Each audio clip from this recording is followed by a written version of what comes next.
Palermo Pop nacque come un tentativo molto ambizioso di portare anche in Italia un grande festival alla Woodstock e la prima edizione nel 1970 è rimasta la più iconica, non solo per le dimensioni e per la presenza di ospiti internazionali, ma soprattutto per l'impatto culturale e simbolico che ebbe sull'immaginario di un'intera generazione. L'ideatore fu Joe Napoli, impresario siculo-americano che lo pensò subito come qualcosa di più di una semplice rassegna di concerti, un'operazione insieme culturale e turistica costruita sul modello dei grandi raduni che in quegli anni stavano riscrivendo il rapporto tra musica, giovani e media. Monterey, Woodstock e in Europa l'isola di White.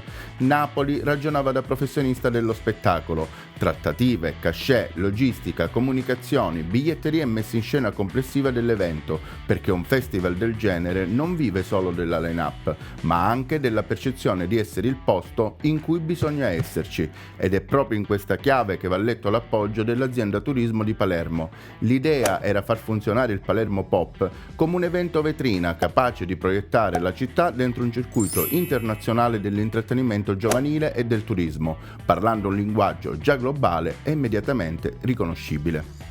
Dentro quella visione c'era anche un'intuizione molto concreta, a metà tra la geopolitica e marketing, costruire un grande festival di massa nell'Europa mediterranea, più accessibile per molti giovani europei rispetto agli Stati Uniti o al Nord Europa, e quindi potenzialmente capace di attirare presenze e attenzioni da più paesi. Palermo e la Sicilia, con il clima estivo, la luce intensa e un immaginario di sud assolato, potevano essere raccontate come un'alternativa mediterranea ad alcune iconografie californiane. Non una copia, ma una promessa credibile di sole, spazi aperti, estate, viaggio e libertà. In pratica, la cornice geografica diventava parte del prodotto, non solo musica dal vivo, ma anche una destinazione che per qualche giorno provava a proporsi come uno scenario di una nuova modernità giovanile.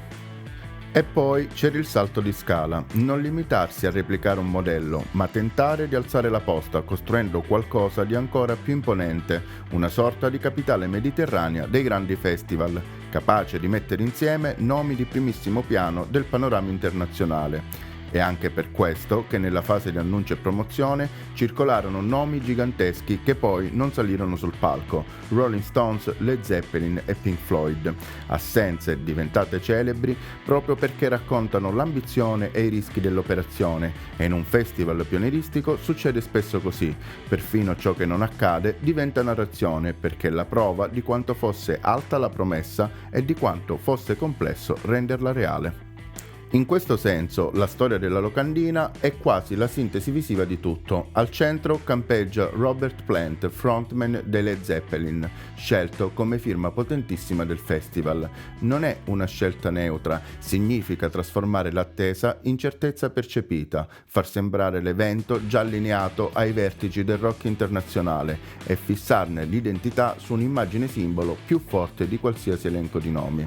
Anche i dettagli testuali in inglese, le date e la definizione Sicilian International Folk Rock Jazz Festival lavorano nella stessa direzione, comunicano posizionamento internazionale, come se l'invito fosse rivolto a un'Europa giovane in movimento, a un pubblico che viaggia e riconosce quel linguaggio. E il paradosso, quello che alimenta davvero il mito, è che quella locandina è diventata iconica, non nonostante la disdetta dei Led Zeppelin, ma proprio grazie a quella disdetta, perché rende visibile la distanza tra la grandezza immaginata e le difficoltà concrete, economiche, contrattuali, logistiche di far convergere davvero a Palermo i colossi del rock.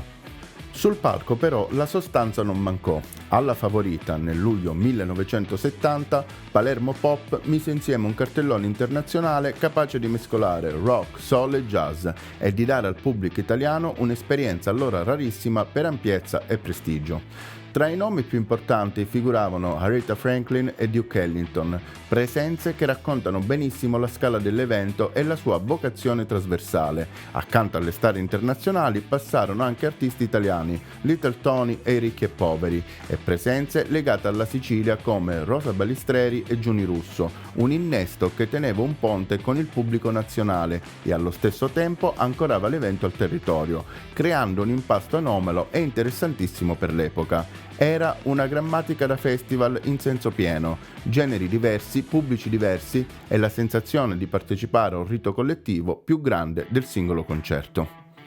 Ma la vera notizia per Palermo e per l'Italia di allora fu anche ciò che accadde sugli spalti e tutto intorno allo stadio. Arrivarono migliaia di giovani, non solo siciliani o italiani, con presenze complessive stimate in oltre 80.000 persone, una massa che trasformò la città in un punto di passaggio ed incontro. Le cronache parlano di migliaia di hippie italiani e stranieri e descrivono quei giorni come una delle rare occasioni in cui Palermo si ritrovò attraversata da una comunità giovanile multilingue, riconoscibile nell'abbigliamento, nei rituali collettivi e nel modo stesso di occupare fisicamente gli spazi, un modo nuovo di stare in città e di stare insieme. In quell'atmosfera il pubblico smette di essere sfondo e diventa protagonista, non più soltanto gente che assiste, ma un corpo sociale che fa notizia perché porta in scena comportamenti nuovi e mette a contatto desiderio di libertà e reazioni di controllo. È da qui che nascono gli aneddoti che impreziosiscono e complicano la leggenda del Palermo Pop. Uno dei più noti riguarda Arthur Brown. Durante una performance descritta come particolarmente trasgressiva, venne arrestato per atti osceni in luogo pubblico, episodio rimasto nella memoria proprio perché segnò lo scontro tra estetica rock e limiti dell'ordine pubblico dell'epoca. Altre ricostruzioni raccontano tensioni tra pubblico e forze dell'ordine, confermi e proteste, fino a momenti descritti come una piccola guerriglia. Più che cronaca scandalistica è il segno di quanto un evento del genere potesse diventare frizione culturale, perché portava in superficie linguaggi, corpi e libertà che non erano ancora normalizzati. E poi c'è l'aneddoto forse più significativo sul lungo periodo. Durante il festival, il poeta e giornalista Carlo Silvestro conobbe un gruppo di giovani, con cui dopo aver girato l'isola avrebbe fondato la comune hippie di Terrasini, ricordata come la prima comune hippie d'Italia. In altre parole, Palermo Pop non lasciò solo ricordi musicali, lasciò anche reti, scelte di vita e traiettorie che continuarono oltre quei giorni. A rafforzare la percezione di evento storico contribuì anche la copertura mediatica. Il festival ebbe una diretta radiofonica Rai e attirò attenzione dall'estero con truppe e giornalisti arrivati da fuori Italia, un elemento che consolidò l'idea di Palermo come un set internazionale per un grande raduno giovanile. Per qualche giorno la Favorita non fu soltanto uno stadio, diventò un punto di osservazione sul cambiamento culturale in corso, con musica, giovani e telecamere a costruire insieme dal vivo la leggenda del Palermo Pop. E il racconto non finisce lì, perché Palermo Pop ebbe anche altre edizioni. Nel 1971, tra il 5 e 7 settembre, al Parco della Favorita arrivarono i Black Sabbath. La loro esibizione viene ricordata come la prima in Italia, un debutto diventato mitologico tra gli appassionati di hard rock ed heavy metal. A rendere la data ancora più suggestiva c'è anche una curiosità bibliografica spesso citata. Palermo viene indicata come la città di origine della madre del chitarrista Tony Iommi, quasi un filo simbolico che lega la band al luogo che lo ospitava. Attorno a quella serata circolano racconti di caos, ingressi scavalcando muri e eccessi tipici dei festival dell'epoca, con memorie attribuite ad Ozzy Osbourne e immagini sonore come l'attacco di The Wizard, evocato come uno di quei momenti in cui l'energia del pubblico cambia la temperatura del concerto. La seconda edizione inoltre ebbe un orientamento più rock e progressive, con altri nomi internazionali citati nelle ricostruzioni come Manfred Mann's Heart Band, Pretty Things e Colosseum. Nel 1972, infine, il festival ebbe il suo ultimo capitolo, spostandosi a Vergine Maria, un'edizione con presenze straniere come Mango Jerry e Rare Bird, e sul versante italiano pilastri del prog come Premiata Forneria Marconi, Banco del Mutuo Soccorso, Le Orme e Delirium. E anche qui non mancò la classica storia nella storia. Emerson, Lake e Palmer erano attesi, ma a Palermo arrivò soltanto Keith Emerson per ritirare un premio. Un altro episodio che aggiunge una nota da leggenda a un festival già costellato di attese, svolte e assenze celebri.